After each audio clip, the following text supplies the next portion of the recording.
In 2001, the last Smith Corona typewriter rolled off a production line and into silence. For over a century, this company had been the heartbeat of American typing.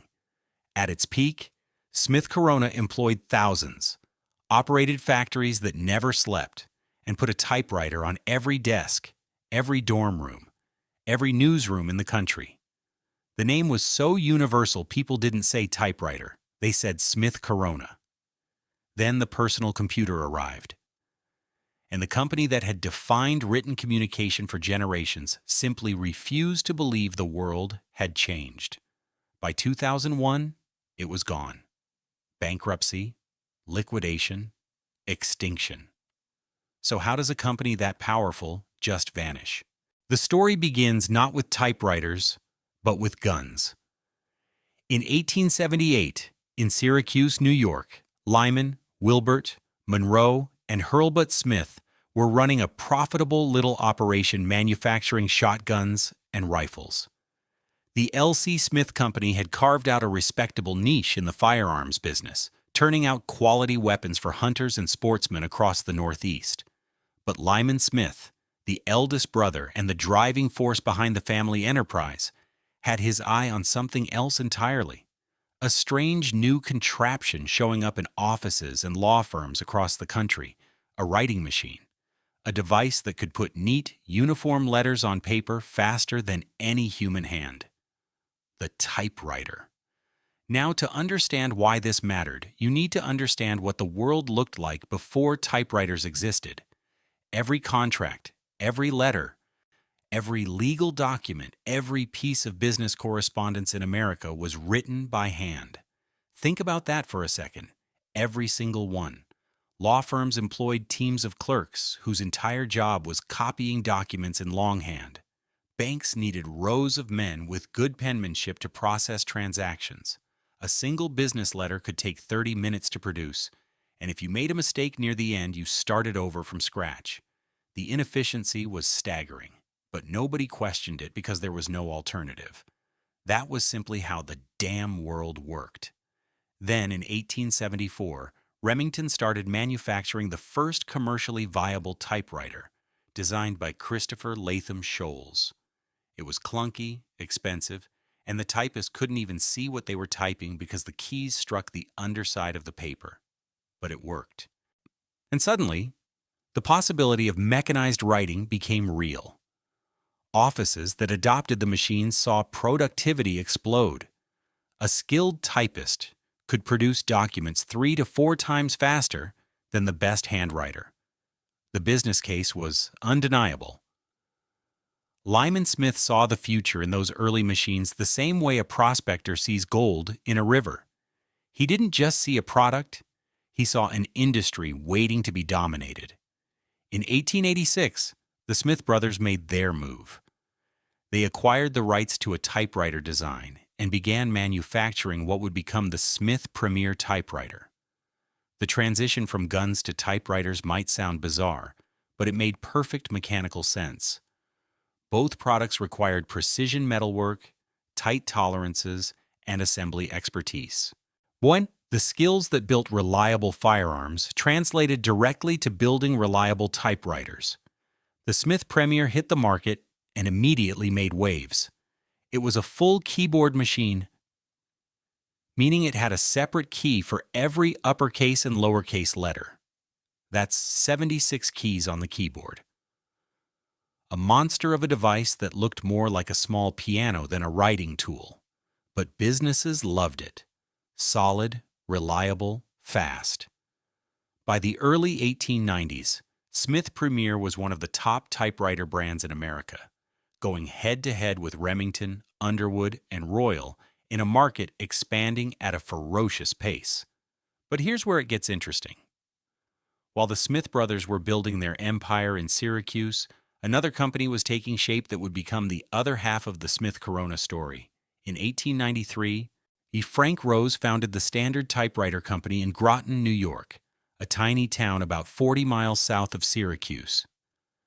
Rose had a vision that was radically different from what the big manufacturers were doing. Everyone else was building massive, heavy desktop machines designed to sit permanently in an office. Rose wanted to build something you could carry, a portable typewriter. The idea seemed almost absurd. Typewriters weighed 20 to 30 pounds, cast iron and steel, built like industrial equipment. The notion of making one small enough to transport was dismissed by major manufacturers as a novelty, a toy. Why would anyone need to type somewhere other than an office? Rose didn't care what the big players thought. He kept iterating, kept refining, and in 1904, his company, now renamed the Corona Typewriter Company, produced the Corona 3, a folding portable typewriter that weighed just 6 pounds. 6 pounds. You could tuck it under your arm and carry it onto a train, into a hotel room, onto a battlefield. And that last part wasn't hypothetical. When World War I broke out in 1914, the Corona 3 became the typewriter of choice for war correspondents covering the conflict in Europe. The machine went where the story was. Meanwhile, back in Syracuse, the Smith Brothers empire was evolving. In 1903, L.C. Smith and Brothers Typewriter Company was formally incorporated, separating the typewriter business from the old firearms operation. The company built a massive new factory and headquarters, a brick and stone complex that dominated Syracuse's industrial landscape. Thousands of workers filed through its gates every morning, machining parts, assembling mechanisms, testing every typewriter that came off the line. Syracuse was becoming a typewriter town. By the early 1920s, both companies were successful, but facing the same problem. The typewriter market was maturing. Competition was brutal. Remington, Underwood, and Royal were all fighting for the same customers, and margins were thinning. The logic of consolidation was inescapable. In 1926, L.C. Smith and Brothers merged with the Corona Typewriter Company to form Smith Corona. The marriage combined Smith's strength in full-size office machines with Corona's dominance in the portable market. It was a powerhouse combination, a company that could sell you a typewriter for your office and a typewriter for your suitcase. The merger also consolidated manufacturing, with operations centering increasingly on facilities in upstate New York. Cortland eventually became the company's primary manufacturing hub, a small city nestled in the rolling hills of central New York, the kind of place where everybody knew their neighbors, and the biggest employer in town defined everything. When Smith Corona set up shop there, the town's fate became permanently fused with the company's. Factory jobs meant mortgages. Mortgages meant kids in school. Kids in school meant money at the hardware store and the diner on Main Street. The company wasn't just an employer, it was the economic engine of an entire community. And for decades, that engine ran strong. Smith Corona entered the 1930s as one of the most recognized names in American business, built on precision, portability, and the simple, radical idea that everyone deserved access to the power of the written word. They had the products, they had the factories, they had a name that meant quality. The foundation was set, the empire was rising. And nobody, not even Smith Corona themselves, could imagine a world where typewriters wouldn't matter. The Cortland factory in its prime was something to behold. If you stood outside the main gates at 6:30 in the morning, you'd watch a river of humanity flowing toward the entrance. Thousands of men and women streaming in from every direction, lunch pails in hand, boots scraping against concrete, breath fogging in the cold upstate New York air. By 7 o'clock, the factory floor was alive. The noise hit you first. Not a single dominant sound, but a layered wall of mechanical chaos. Stamping presses, punching out metal frames, with a rhythmic bang you felt in your chest. Grinding wheels screaming as they shaped type bars to precise specifications. The rattle of conveyor systems moving parts between stations. And underneath it all, the constant low hum of electric motors powering hundreds of machines simultaneously. The air smelled like machine oil and metal shavings, with an undertone of solvent they used to clean finished parts. It wasn't pleasant, but the workers stopped noticing after the first week. That smell meant a paycheck. It meant your mortgage was covered and your kids had shoes. The production process was a masterpiece of industrial choreography. Raw materials arrived at the receiving docks: steel and iron from foundries in Pennsylvania, rubber and plastics from suppliers across the Northeast, wood from lumber mills upstate. The metal went first to the stamping department, where massive presses cut and shaped the frames, carriages, and mechanical housings that formed the skeleton of every typewriter. From there, parts moved to the machine shop, where precision tools drilled, milled, and finished each component to tolerances measured in thousandths of an inch. Here's a number that'll stop you. A single typewriter contained over 2,000 individual parts. 2,000. Every gear, every spring, every lever had to fit perfectly, or the machine wouldn't work. The assembly floor was where it all came together. Rows of workers sitting at long benches, each responsible for a specific stage of construction. One person installed the type bar mechanism. The next calibrated the carriage return.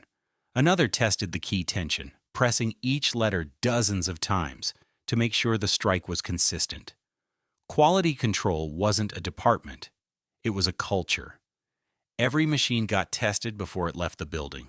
Every single one. Smith Corona didn't just assemble typewriters in Cortland. Like Singer before them with sewing machines, they built an operation as close to self-sufficient as a factory could get. Their own tool and die shop produced the specialized equipment needed to manufacture components. Their own paint facility applied the signature finishes. Their own maintenance crews kept the lines running around the clock. When something broke, they didn't call an outside contractor. They fixed it themselves, often fabricating replacement parts right there on site. But here's the thing about building machines. You also have to sell them. And the business strategy that drove all this production was as sharp as the engineering. Smith Corona understood something fundamental that their competitors were slow to grasp.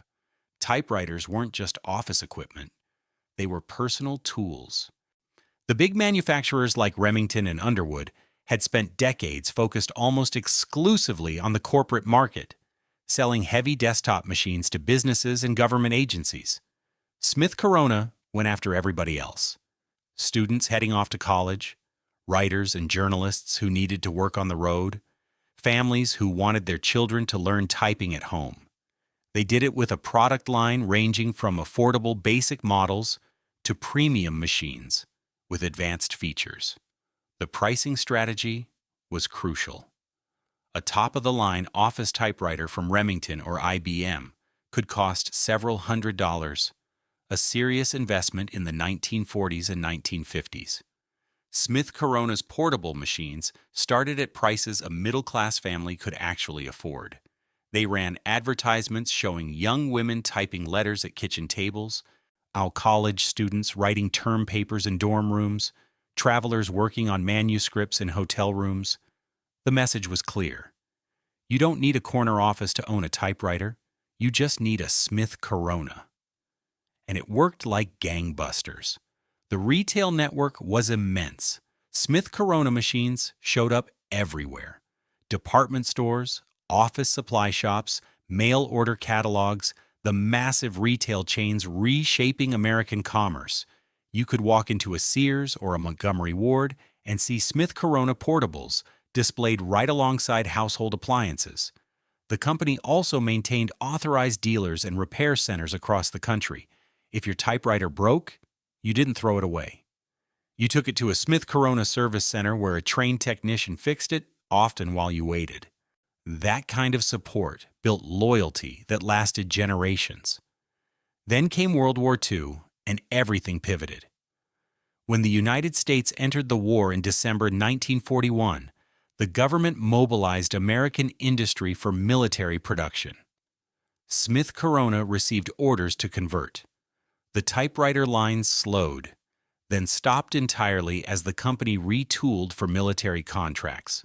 The same precision manufacturing that produced reliable typewriters was redirected to produce weapons components, ammunition parts, and military equipment. The Cortland factory hummed with a different urgency now. Workers who'd spent years building machines for words were building machines for war. Women filled the gaps left by men shipped overseas, operating lathes, running presses, handling tasks considered exclusively male just months before. The factory ran extended shifts, pushing production to meet government deadlines. It was relentless. When the war ended in 1945, Smith Corona faced the same challenge every converted manufacturer did. Flip the switch back, retool the lines, get civilian products moving again. But unlike companies that stumbled through the transition, Smith Corona caught a tailwind that would define the next 2 decades. The GI Bill. The Servicemen's Readjustment Act of 1944 sent millions of returning veterans to college.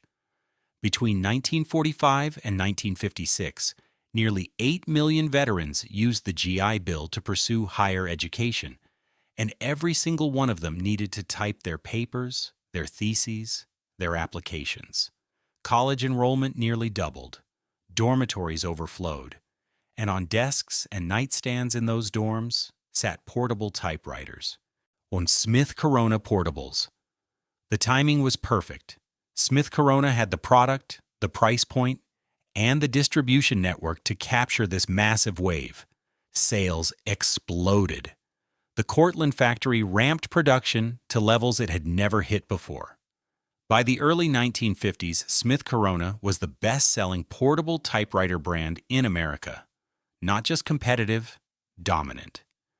The name became synonymous with portable typing the way Kleenex became synonymous with tissues. Let that sink in. If you were a college student in 1955 and you owned a typewriter, the odds were overwhelming it was a Smith Corona. The cultural penetration went deeper than sales figures. The typewriter became woven into the fabric of American identity. Newsrooms ran on them. Every reporter had one. The staccato rhythm of dozens of typewriters firing simultaneously became the sound of journalism itself. Hollywood put typewriters in movies as symbols of creativity and ambition. Writers from Hemingway to Kerouac became inseparable from their machines in the public imagination. The typewriter wasn't just a tool, it was a companion, an extension of the mind, and all of it flowed back to Cortland. Every machine on every college desk and every reporter's table had been assembled by hands in that upstate New York factory.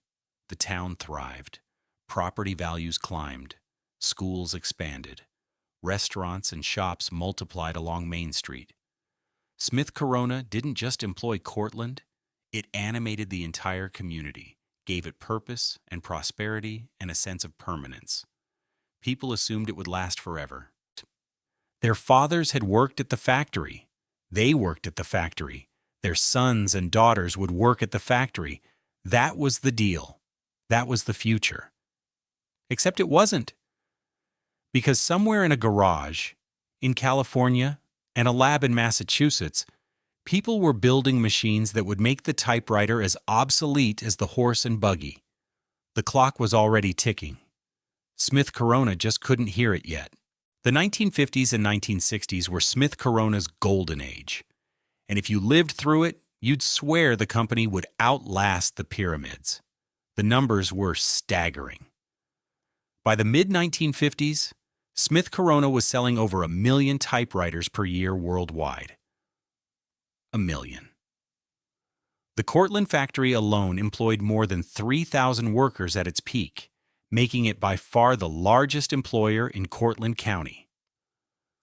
The company controlled roughly 50% of the American portable typewriter market.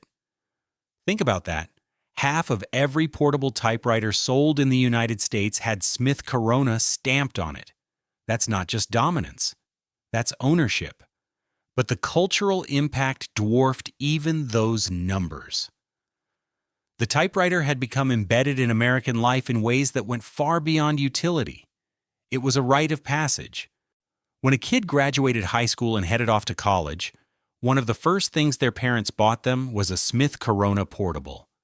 It sat on the dorm room desk like a badge of seriousness, a declaration that this young person was ready to produce real work, typing papers, writing letters home, banging out applications. The typewriter was the gateway to adult life, and Smith Corona was the gatekeeper. In newsrooms, the typewriter wasn't just a tool, it was the central nervous system of the entire operation. Walk into the city room of any major American newspaper in the 1960s, and the sound would hit you like a physical force.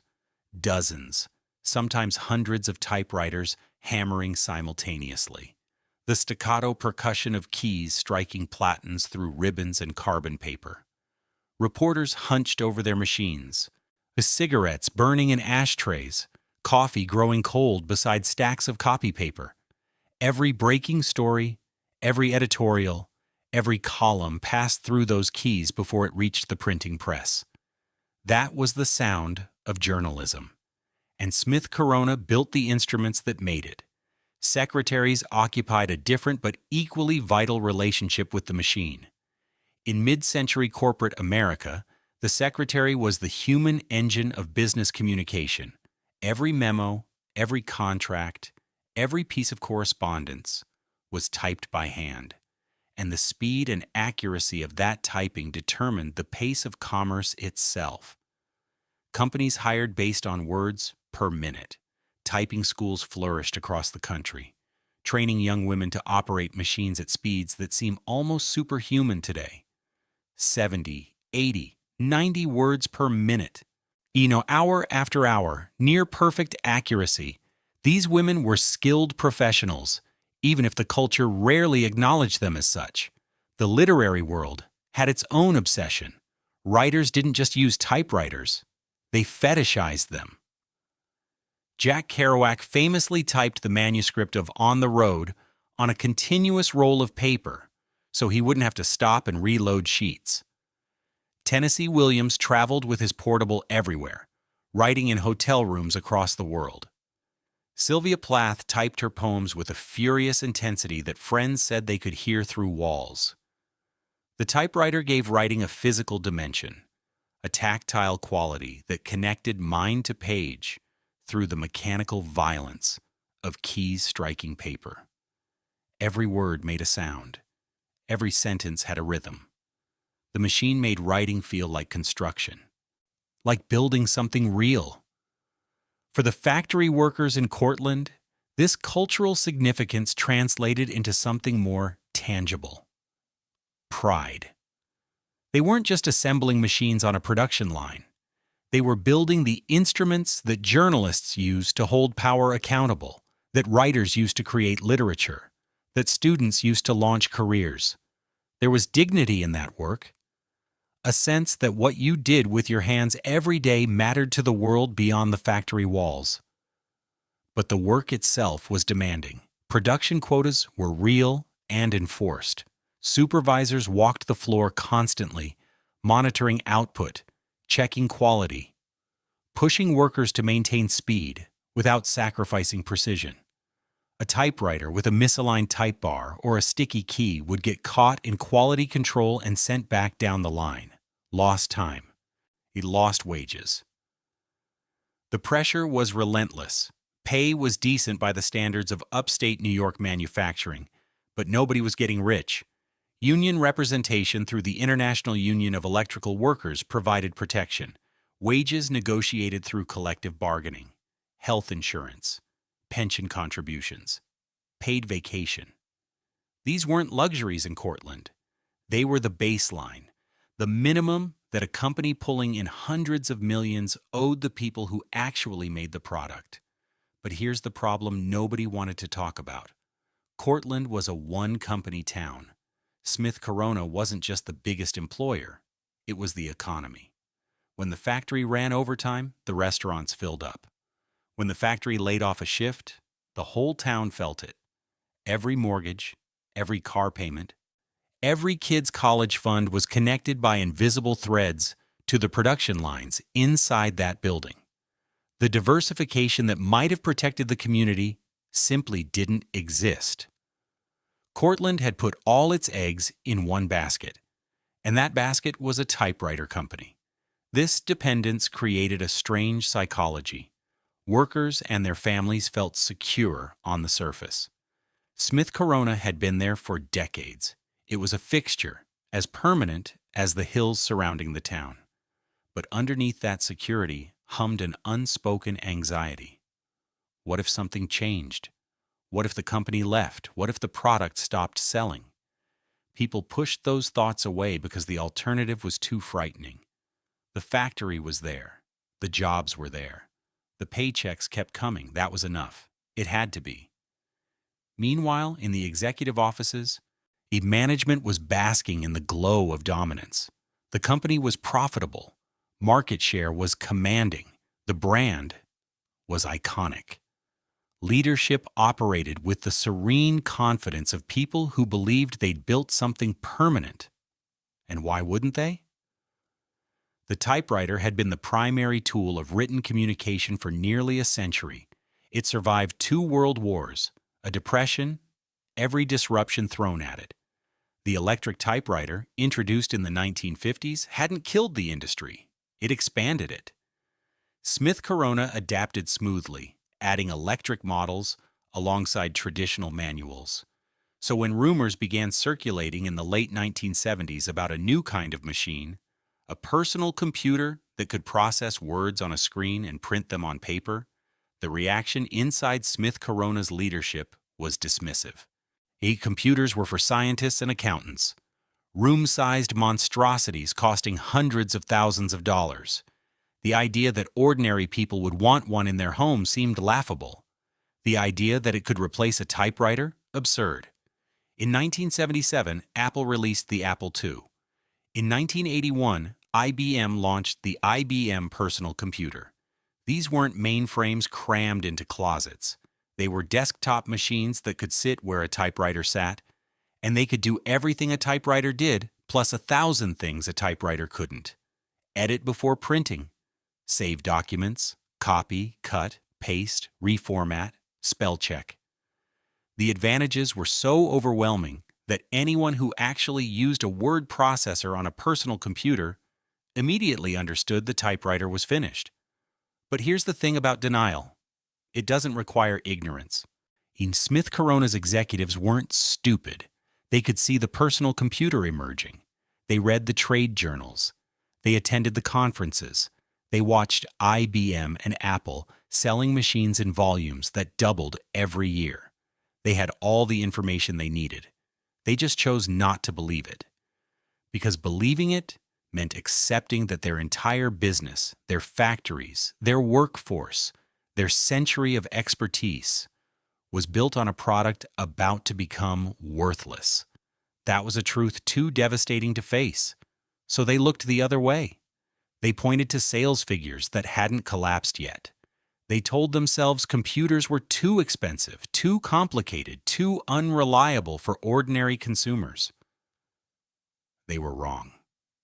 And by the time they admitted it, the world had already moved on without them. The clock wasn't just ticking anymore, it was screaming. The arrogance didn't announce itself with a memo or a press conference.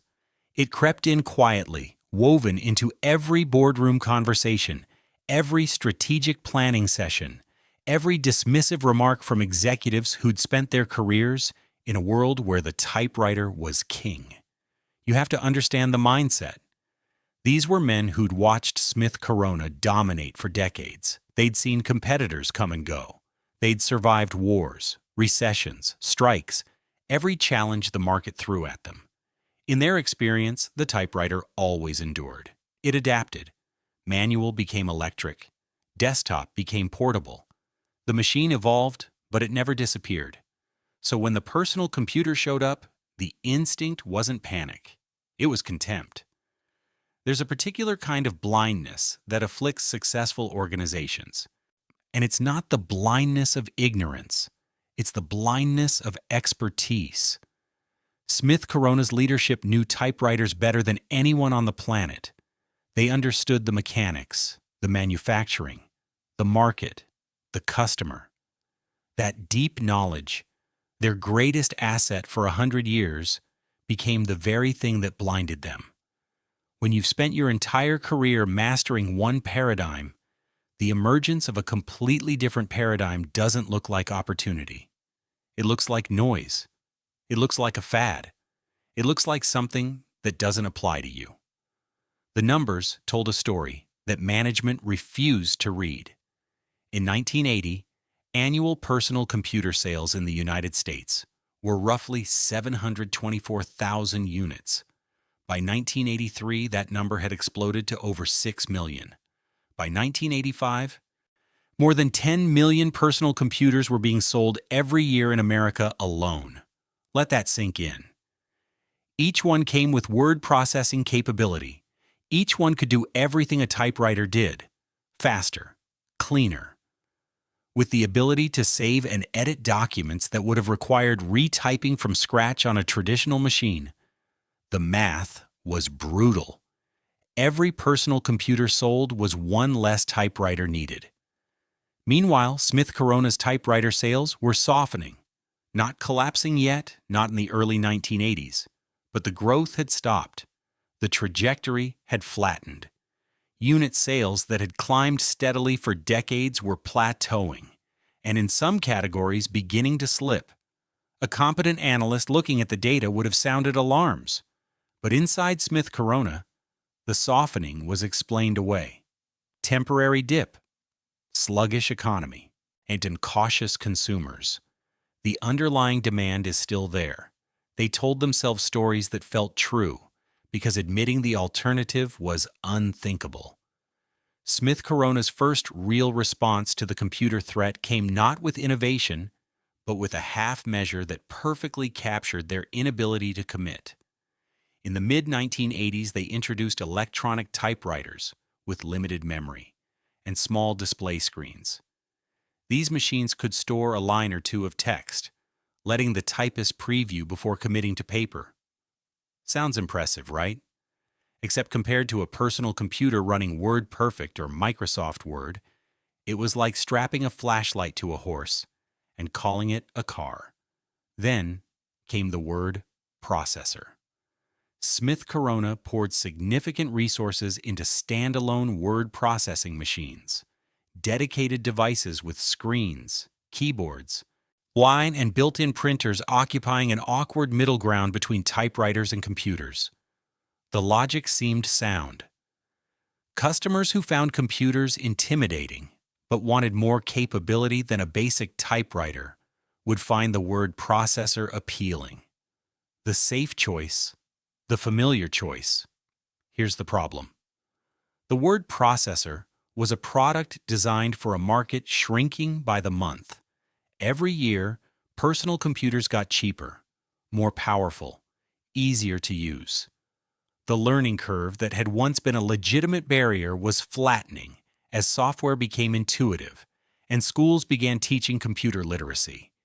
The customers Smith Corona was targeting, the ones afraid of computers, weren't a growing demographic. They were a disappearing one. But Smith Corona doubled down. Millions invested in word processor development, marketing, manufacturing. Television commercials showing students and office workers using the machines with confident smiles. The message was essentially this: you don't need a computer. This does everything you need. A message that resonated with a shrinking audience and repelled a growing one. Young consumers who'd grown up with computers in their schools looked at Smith Corona word processors and saw relics dressed in slightly newer clothes. The financial results were damning. In the mid-1980s, Smith Corona's revenue was approximately $500 million annually. Sounds healthy until you look at the composition. Typewriter and word processor sales, declining year over year. Squeezed from above by affordable personal computers, squeezed from below by cheap Asian imports, margins thinning. Manufacturing costs in Cortland climbing relentlessly. Union wages, benefits, aging equipment, massive factory overhead. The company was caught in a vice. Revenue falling, costs rising, and the product they were selling was slowly becoming obsolete. Inside the Cortland factory, the workers could feel the shift, even if nobody said it out loud. Production schedules that had once been packed months in advance started showing gaps. Overtime hours, which workers depended on to supplement base pay, became scarce. Rumors circulated on the factory floor, hushed conversations in the break room about layoffs, about the company looking at cheaper locations, about the possibility that the factory might not be around forever. The supervisors dismissed the talk. Management issued reassuring statements, but workers had instincts honed by decades of factory life, and those instincts were screaming. The union tried to push back. And representatives from the IUE raised concerns about declining production volumes and the company's refusal to modernize the Cortland facility. Equipment was aging. Some machinery dated back decades. Newer techniques and automation could have improved efficiency and reduced costs, but Smith Corona wasn't spending the money. The union argued that investment in the factory was investment in the future. Management nodded politely, changed the subject. By the late 1980s, the situation was deteriorating visibly. Smith Corona's market share, once an unassailable 50%, was eroding. The total market itself was contracting as computers continued their relentless march. The company tried diversifying: label makers, ribbon cartridges, office supplies, band-aids on a hemorrhage, useful products, sure. While what they sell is on spiral, but nowhere near large enough to replace the dying core business. And then the executives made the decision that would define the company's final chapter. A decision that would betray the community that built the brand, shatter thousands of lives, and confirm every fear the factory workers had been whispering about for years. They looked at the cost structure in Cortland. They looked at labor rates in Mexico. And they started making plans. The word hadn't been spoken publicly yet, but inside the corporate offices, it was already decided. The factory, the jobs, the century of loyalty and labor. All of it was about to be traded for cheaper wages south of the border. The betrayal was coming. And Cortland had no idea. The word processor gamble was dying in plain sight. By 1990, Smith Corona's standalone machines were being outsold by personal computers at a ratio that grew more lopsided every quarter. The product that was supposed to bridge the gap between typewriters and the digital future was instead falling into the gap itself. Too limited for serious computer users. Too expensive for consumers who just wanted a basic typewriter. Retailers were shrinking shelf space for word processors and expanding their computer sections. The writing wasn't just on the wall. It was printed, formatted, spell-checked, and saved to a floppy disk. But the crisis wasn't just about products anymore. It was about money. Manufacturing in Cortland had become brutally expensive relative to the competition. Union workers earned decent wages, had health insurance, pension contributions, paid time off. All justified, all earned through decades of bargaining and labor. But the math didn't care about fairness. Competitors were manufacturing in Asia for a fraction of the cost. Brother, a Japanese company, produced machines in factories where labor costs were a tenth of what Smith Corona paid in New York. The price gap was widening every year, and consumers were making the obvious choice. In 1992, Smith Corona's management made the decision everyone in Cortland had been dreading. They announced the closure of the Cortland manufacturing facility and the relocation of production to a new factory in Tijuana, Mexico. The reasoning was presented in the cold, clinical language of corporate necessity: labor costs dramatically lower. The North American Free Trade Agreement eliminating tariffs on goods manufactured in Mexico. The move would save millions annually and allow them to compete on price with Asian manufacturers. On a spreadsheet, it made perfect sense. In Cortland, it felt like a death sentence. The announcement hit the community like a bomb. Workers who'd given 10, 20, 30 years to Smith Corona learned their jobs were being shipped across the border. Not because they'd done anything wrong. Not because quality had declined. Not because they'd failed to meet targets. Simply because someone in Tijuana would do the same work for less money. The cruelty wasn't intentional, but it was cruelty all the same. These were people who'd built entire lives around the assumption that the factory would be there. Mortgages taken out on factory wages. The kids enrolled in local schools because this was home, because the job was permanent, because Smith Corona was Cortland and Cortland was Smith Corona. That equation had held true for generations. Now it was being erased by accountants who'd never set foot on the factory floor. The closure didn't happen overnight. It was a slow, grinding process stretching across 1993 and into 1994, which in some ways made it worse. Workers showed up every day knowing they were building machines that would eventually be built by someone else in another country. The factory floor, once animated by purpose and pride, took on the atmosphere of a hospice.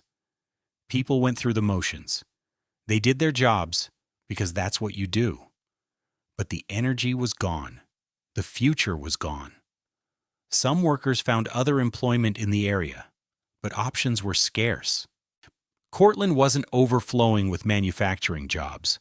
Others commuted to factories in Syracuse or Binghamton. Many simply couldn't find comparable work. Their skills, honed over decades, were specialized in ways that didn't translate. What do you do when the thing you're best at in the world doesn't exist anymore? Think about that for a second. The town cratered. Property values that had been stable for generations started sliding. Businesses that survived on factory workers' spending power saw revenue collapse. The lunch counter near the factory entrance that had served coffee and sandwiches for 40 years closed within months. The bar where second-shift workers gathered after clocking out went under. Storefronts along Main Street emptied one by one, replaced by plywood and for lease signs that nobody answered. Tax revenue plummeted. Services got cut. The town became less attractive to potential employers. Fewer people moved in, more businesses closed. A death spiral, each loss accelerating the next. Meanwhile, in Tijuana, Smith Corona's new factory was operational. Mexican workers assembled typewriters and word processors for wages that made the accountants smile.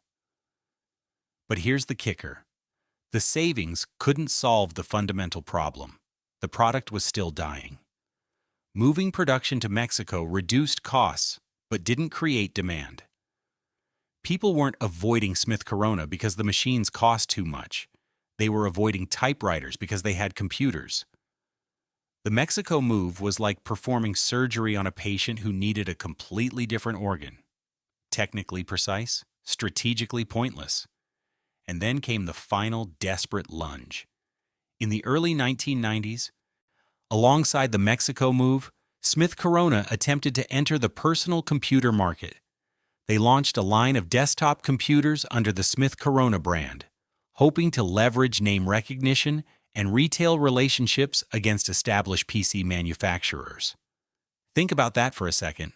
A typewriter company, in the mid-1990s, trying to sell personal computers against Dell, Compaq, Gateway, and IBM. The machines were unremarkable, generic hardware. Nothing to distinguish them from dozens of budget offerings flooding the market, and the brand meant absolutely nothing in the computer space. Consumers didn't associate Smith Corona with technology. They associated it with their grandmother's typewriter. The PC line flopped. Nobody wanted a computer from a typewriter company the same way nobody wanted a horse saddle from an automobile manufacturer. The brand equity that took a century to build that was worthless here. Worse than worthless. It was a liability, signaling that this was a company from another era pretending it belonged in theirs. The financial hemorrhage accelerated. Revenue in free fall, losses mounting quarter after quarter, stock price collapsing, investors dumping shares, credit tightening, suppliers demanding faster payment. The company was burning through cash with no viable path to profitability.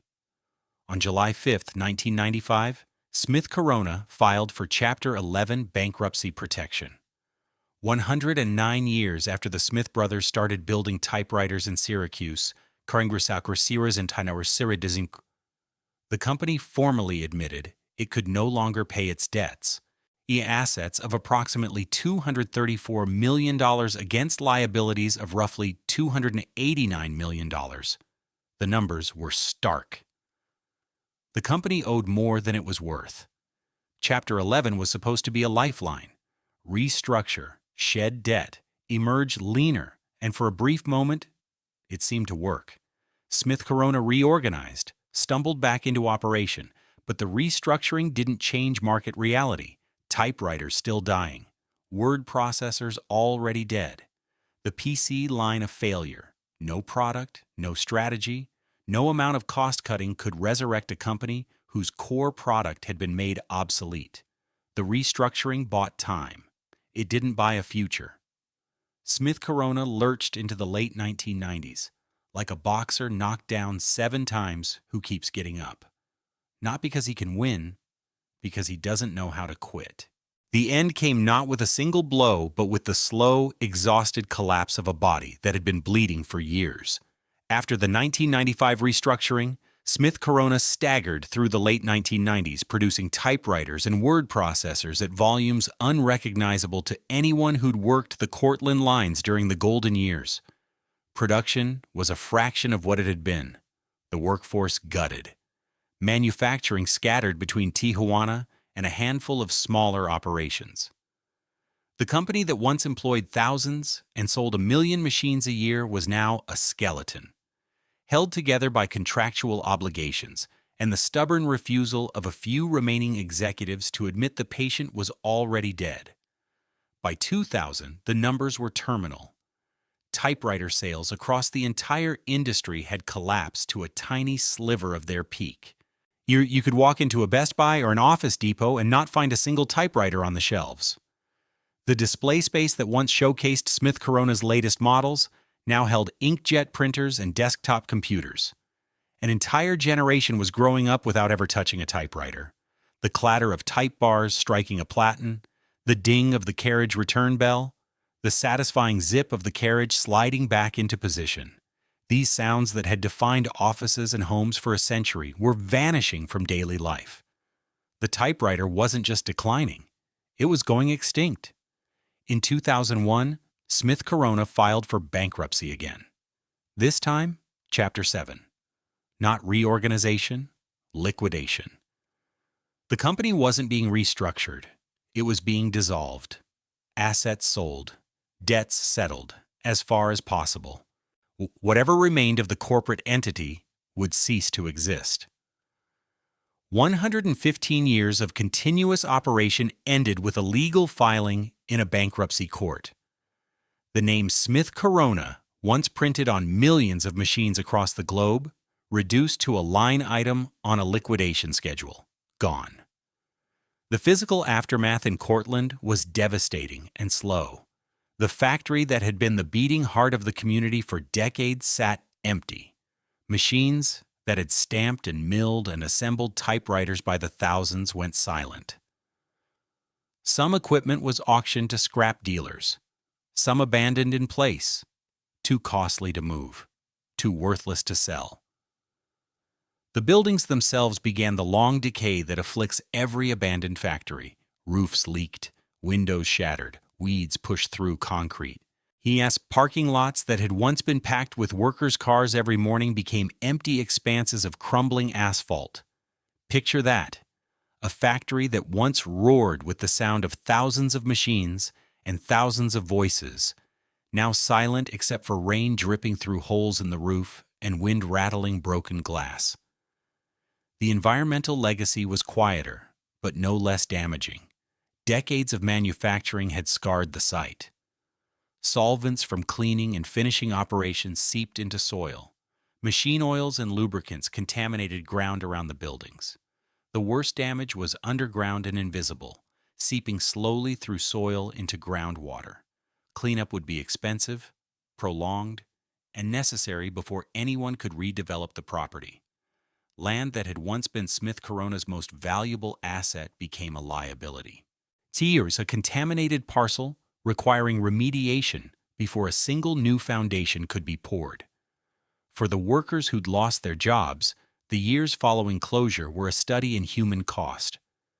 Some had seen the writing on the wall early enough to retrain, enrolling in community college, or learning new trades while they still had paychecks. But many hadn't. Machinists, assemblers, quality control inspectors, people whose skills were perfectly calibrated for a manufacturing process that no longer existed. The local job market couldn't absorb them. Cortland wasn't a major metropolitan area with diverse industries and abundant opportunities.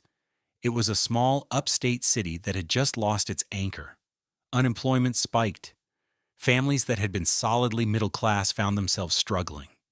Houses representing a lifetime of savings became impossible to sell as property values declined. The social fabric frayed. Drug and alcohol problems increased. Mental health issues rose as people grappled with the loss of not just employment, but identity. Here's what people don't understand about factory closures. When your father worked at that plant, and your grandfather worked at that plant, and your great-grandfather worked at that plant, losing that job isn't just an economic event, it's an existential one. It's the severing of a chain that gave your family meaning and place in the world for generations. Cortland's recovery, to the extent it recovered, was slow and incomplete. The State University of New York at Cortland provided some stability. The college had existed alongside Smith Corona for decades and remained after the factory left, employing hundreds, bringing thousands of students who spent money locally. But a college town and a manufacturing town are fundamentally different ecosystems. Steady, well-paying blue-collar jobs were replaced by lower-paying service positions and the seasonal rhythms of academic life. The economic character of the community was permanently altered. Some former factory buildings were eventually repurposed. Small businesses moved into portions of the old complex, attracted by cheap rent. Light industrial operations, storage companies, the kind of tenants who fill the carcasses of dead factories across the American Rust Belt. None employed anywhere near Smith Corona's numbers.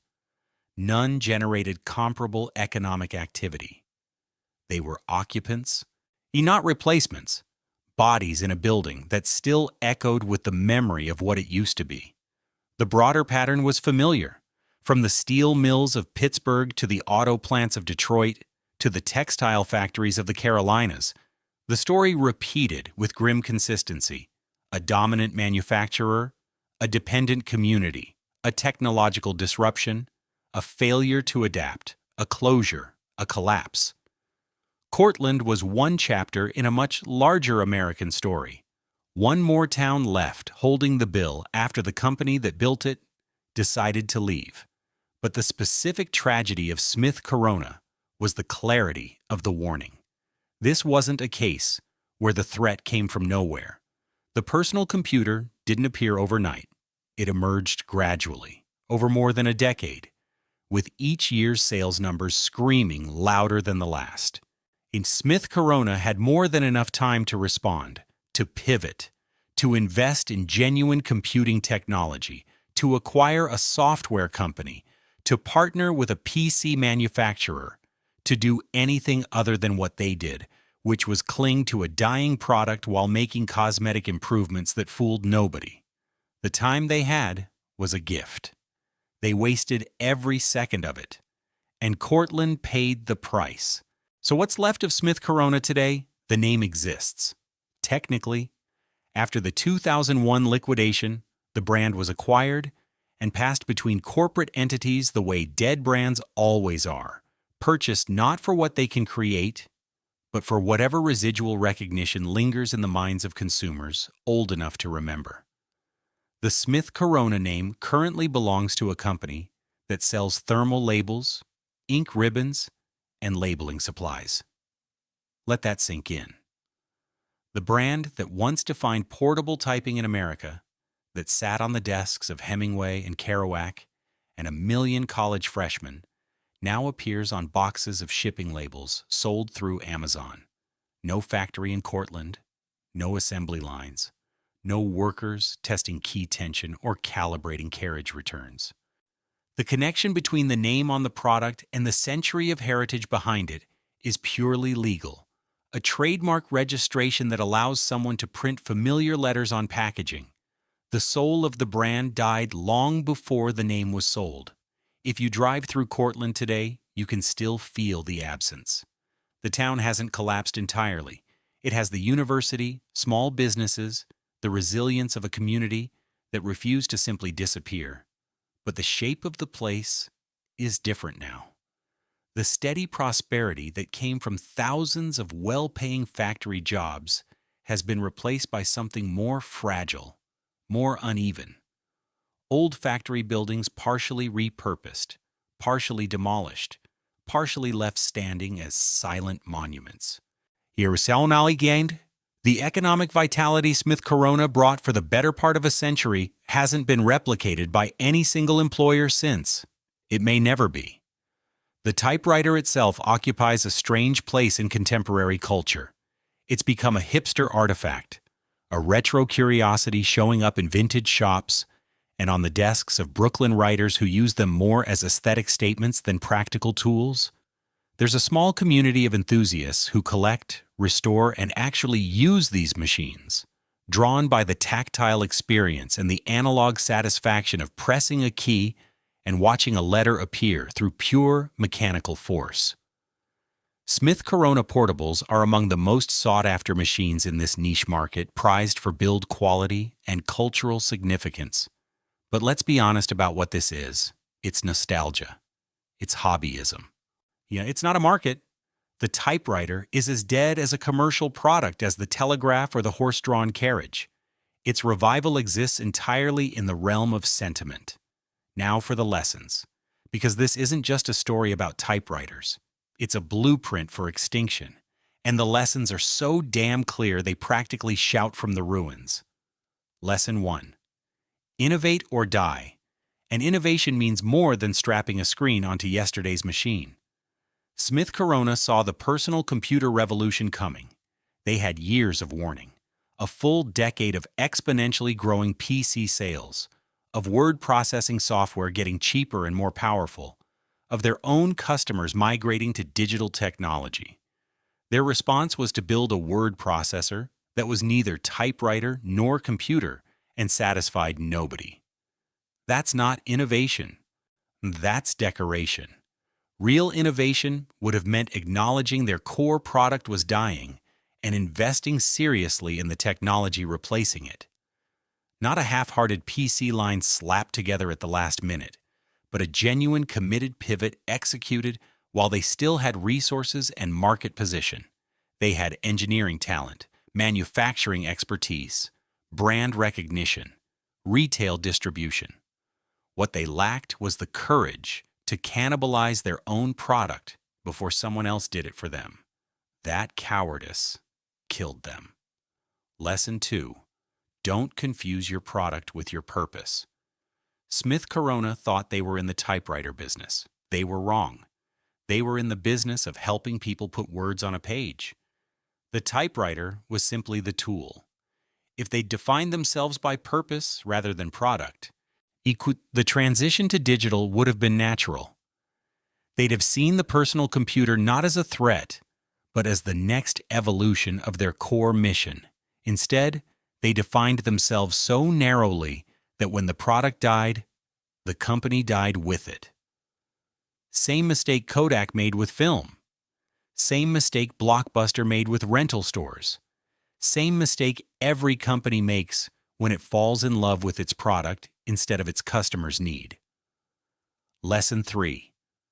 Listen to the market, even when it tells you something you don't want to hear. Smith Corona's customers were leaving. The data was unambiguous. Every year, fewer people bought typewriters. Every year, more bought computers.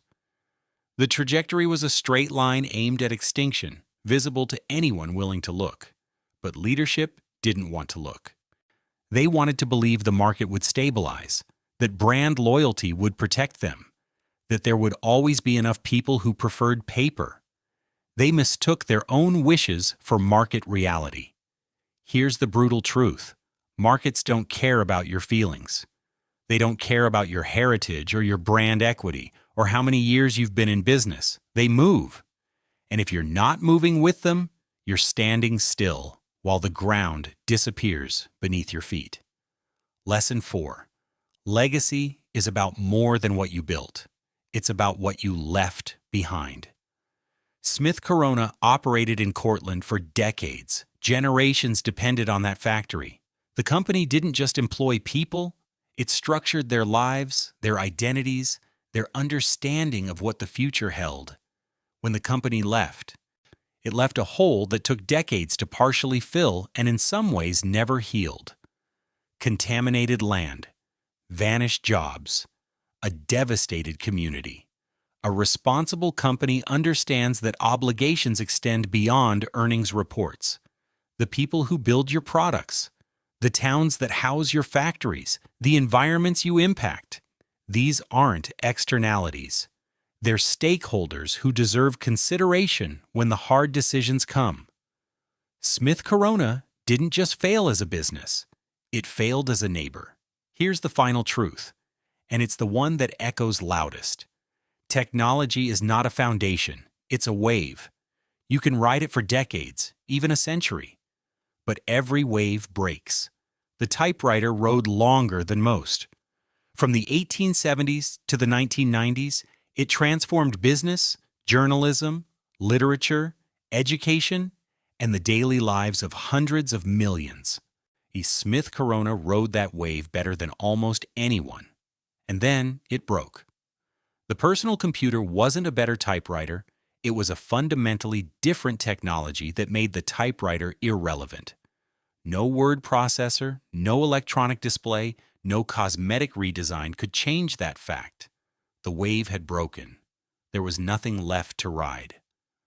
Somewhere right now, in a boardroom or a garage or a startup, there's a company sitting on top of a technology that feels permanent. They're dominant. They're profitable. Their brand is iconic. And somewhere else, someone is building the thing that will make their product obsolete. The question isn't whether disruption is coming, it always is. The question is whether you'll see it, accept it, and act before it's too late. Smith Corona had the time. They had the resources. They had every advantage except the one that mattered most, the willingness to change. In 2001, the last remnants of the company were liquidated. The factories fell silent. The machines stopped. A name that had once been synonymous with the written word itself became just another ghost, printed on boxes of thermal labels, stripped of everything that once made it matter. The typewriter is dead. Smith Corona is dead. But the lessons, if anyone is willing to listen, those last forever.